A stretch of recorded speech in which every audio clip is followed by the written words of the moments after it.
आगे बढ़ें और आपको बताएं कि वफाकी हुकूमत के 17 से 20 ग्रेड तक के अफसरान की तनख्वाहों में फ़र्क कम करने का फैसला किया गया है। ज़राए के मुताबिक तनख्वाहों में 15% इजाफे का फार्मूला अभी फाइनल नहीं हुआ है। इस फार्मूले के हवाले से मज़ीद तफसीलात इकराम से जानेंगे। इकराम हमारे साथ ही हैं। इकराम, बताइएगा, ये जो 20 से 17 ग्रेड तक के अफसरान की तनख्वाहों में फ़र्क कम करने का फैसला किया गया है, इसकी क्या तफसीलात हैं आपके पास? हकीकत जो 17 से 18 और 18 से 19 से 20% के 20 ग्रेड के जो अफसरान हैं, उनके दरमियान पहले तनख्वाहों का हदफ जो होता था वो 10% तक होता था। अब जरा बढ़ गया है। जो 10% से ज्यादा के फर्क हो गया है। अब तनख्वाहों के हुजम तो ज्यादा हो गए हैं, लेकिन परसेंटेज भी साथ बढ़ गई है। अब हुजम ज्यादा होने की वजह से हुकूमत को ये सहूलत हासिल हो गई है कि वो इस परसेंटेज को कम कर दें, ताकि जो मुख्तलिफ अफसरान हैं, मसलन 17 ग्रेड का जो अफसर है, उसकी अगर तनख्वाह जो है 3.5 लाख है, तो 3.5 लाख की बजाय वो 4 लाख कर दी जाए। लेकिन जो बड़े ग्रेड का अफसर है, उसकी तनख्वाह में मामूली सा इजाफा कर दिया जाए, जो कि 18 ग्रेड है।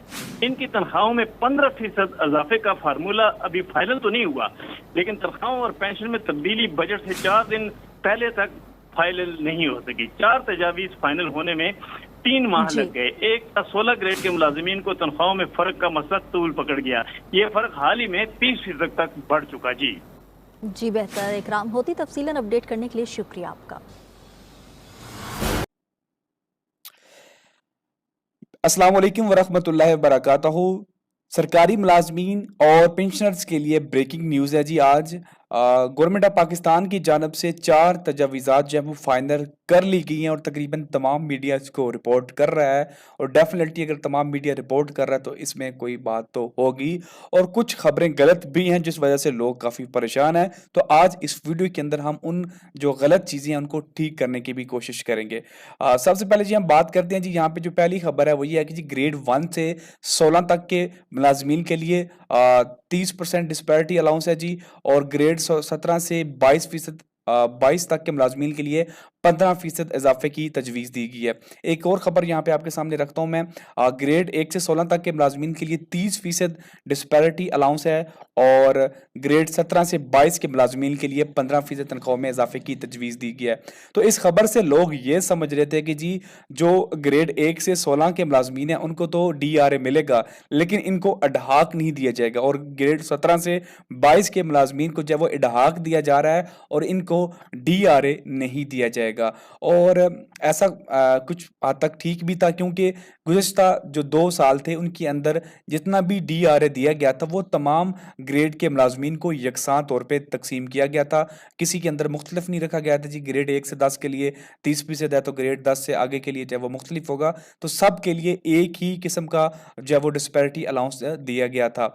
और जो हमारा मुतालबा था, उस मुतालबे के अंदर जो गीगा के साथ मुतालबा था वो 30% डिस्पैरिटी अलाउंस का था, और तमाम ग्रेड के अंदर किया गया था। यहाँ पे ये नहीं कहा गया था कि जी फलां ग्रेड के लिए इतना होगा और फलां के लिए इतना होगा। तमाम ग्रेड के लिए 30% रखा गया था कि जिनको गुज़िश्ता सालों के अंदर DRA दिया गया है उनको इस साल के अंदर भी DRA दिया जाना था। उसके बाद ये दूसरी खबर यह है कि जी महंगाई के तनासब से तनख्वाहों और पेंशन में 10% इजाफे की तजवीज़ है, जो कि काफ़ी कम है। और अब देखते हैं कि आने वाले दिनों में क्या होता है।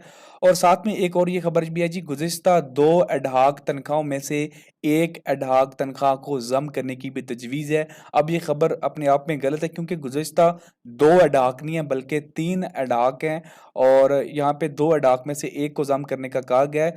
तो 3 एडहाक है जी गुज़िश्ता, उनमें से कम 2 एडहाक को तो ज़म होना चाहिए। वैसे तो तीनों को एडहाक को ज़म करने का कहा गया, लेकिन कम से कम 2 एडहाक यकीनी तौर पे ज़म होंगे 2022 और 23 का।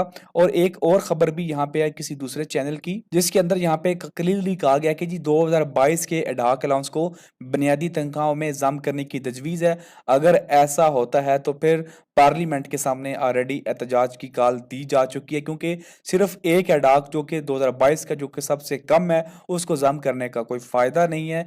तो एहतजाज की कॉल ऑलरेडी जो वो दे चुकी है, और जो कि 10 जून को पार्लियामेंट के सामने एहतजाज दिया जाएगा किया जाएगा और इस हवाले से आप लोग तैयार रहें। तनख्वाहों में इजाफे के हवाले से पीपी और एमक्यूएम और दीगर इत्तेहादियों से मुशावरत की गई है और पीपल्स पार्टी ऑलरेडी इस हवाले से अच्छा खासा मुतालबा कर चुकी है। बिलावल भुट्टो ने कहा कि जी तनख्वाहों में 50% इजाफे की जो वो तजवीज़ दिया है कि जी कम से कम तनख्वाहों में 50% इजाफा होना चाहिए। अब देखते हैं कि आने वाले दिनों में इसके ऊपर कितना अमल होता है।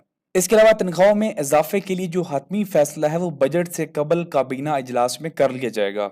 इसके अलावा जी जो चौथी खबर है वो आर्म फोर्स यानी अफवाज पाकिस्तान को कंट्रीब्यूटरी पेंशन स्कीम से मुस्तस्ना रखने की भी तजवीज़ दी गई है।